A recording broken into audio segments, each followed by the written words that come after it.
अफगानिस्तान और पाकिस्तान के बीच एक बार फिर तनाव अपने चरम पर पहुंच गया है। मामूली झगड़े की जगह अब लड़ाई ने हिंसक रूप ले लिया है।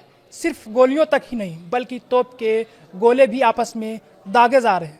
आइए जानते हैं इस खतरनाक संघर्ष की पूरी कहानी और इसके पीछे के कारण। नमस्कार, मेरा नाम सौरभ शुक्ला और आप देख रहे हैं न्यूज़ 18 यूपी उत्तराखंड का डिजिटल प्लेटफॉर्म। अफगानिस्तान और पाकिस्तान के बीच एक बार फिर तनाव अपने चरम पर पहुंच गया है। मामूली झगड़े की जगह अब लड़ाई ने हिंसक रूप ले लिया है। सिर्फ गोलियों तक ही नहीं बल्कि तोप के गोले भी आपस में दागे जा रहे हैं। आइए जानते हैं इस खतरनाक संघर्ष की पूरी कहानी और इसके पीछे के कारण। नमस्कार, मेरा नाम सौरभ शुक्ला और आप देख रहे हैं न्यूज़ 18 यूपी उत्तराखंड का डिजिटल प्लेटफॉर्म। पाकिस्तान और अफगानिस्तान के बीच तनाव एक बार फिर खतरनाक मोड़ पर पहुंच गया है। पाकिस्तान ने तहरीक-ए-तालिबान पाकिस्तान के खिलाफ एक्शन लेते हुए अफगानिस्तान पर हमला बोला था। अब इस हमले के बाद दोनों देशों में बवाल मच गया है। खैबर पख्तूनख्वा और बलूचिस्तान के कई इलाकों में अफगान सैनिकों की ओर से फायरिंग की गई है। दोनों ओर से तोप के गोले दागे जा रहे हैं। अफगानिस्तान से जुड़े टोलो न्यूज़ का कहना है कि 18 पाकिस्तानी सैनिकों की मौत हो गई है। वहीं कंधार के मैबंद जिले में इस्लामिक अमीरात बलों के समक्ष 5 पाकिस्तानी बलों के आत्मसमर्पण की भी खबर दी है। वहीं पाकिस्तान के मीडिया आउटलेट एक बार फिर झूठ फैलाने में लगे हुए हैं। जब पाकिस्तान को करारी हार मिल रही है तब दुनिया न्यूज़ ने अपनी रिपोर्ट में कई अफगान चौकियों के ध्वस्त होने की खबर दी है। साथ ही दावा किया है कि दर्जनों अफगान सैनिकों की मौत हो गई है। अफगानिस्तान की ओर से यह हमला तब हुआ जब पाकिस्तान के प्रमुख शेख हिब्तुल्लाह अखुंदजादा ने सैनिकों से सीधे बात की थी। रेडियो संबोधन के जरिए उन्होंने कहा था कि सिक्योरिटी फोर्सेस से जुड़े लोगों को रात के गश्ती दल में हिस्सा लेना चाहिए। अगर वे ऐसा नहीं करते हैं तो मुझे बताएं। अफगानिस्तान की ओर से हमले के बाद पाकिस्तान ने भी तुरंत जवाबी हमला बोला।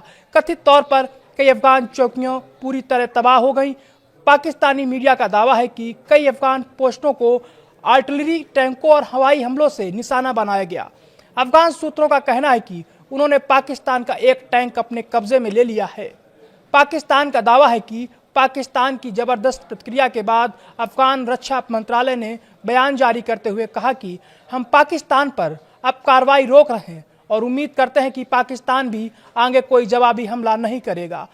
भारत की क्रिकेट ट्रॉफी को चुराने वाले पाकिस्तान के गृह मंत्री मोहसिन नकवी ने अफगान फायरिंग को अंतर्राष्ट्रीय कानून का उल्लंघन बताया। उन्होंने कहा कि अफगानिस्तान आग और खून वाला गेम खेल रहा है। उन्होंने कहा, नागरिक इलाकों पर फायरिंग करना युद्ध अपराध है। हमारी सेना तत्काल और ताकतवर जवाब दिया। उसने साबित कर दिया कि किसी भी उकसावे को बर्दाश्त नहीं किया जाएगा। नकवी ने कहा कि पाकिस्तान की सेनाएं हाई अलर्ट पर है और किसी भी दुश्मनी का जवाब पत्थर के बदले पत्थर से दिया जाएगा। उन्होंने ये भी संकेत दिए कि इस पूरी कार्रवाई में बाहरी हाथ शामिल हैं।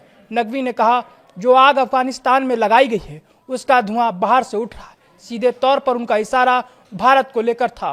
वहीं पाकिस्तान रक्षा मंत्री ने इस दौरान अपने एक्स अकाउंट पर एक कार्टून शेयर किया। सऊदी अरब ने पाकिस्तान अफगान सीमा पर बढ़ते तनाव पर गंभीर चिंता भी जताई है।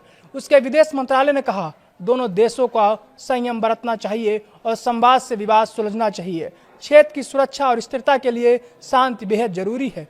वहीं कतर ने भी इसी तरह की प्रतिक्रिया दी। कतर विदेश मंत्रालय ने कहा कि तनाव घटाना और संयम दिखाना ही शांति और स्थिरता की राह है। पाकिस्तान और अफगानिस्तान को कूटनीति और संवाद का रास्ता अपनाना चाहिए।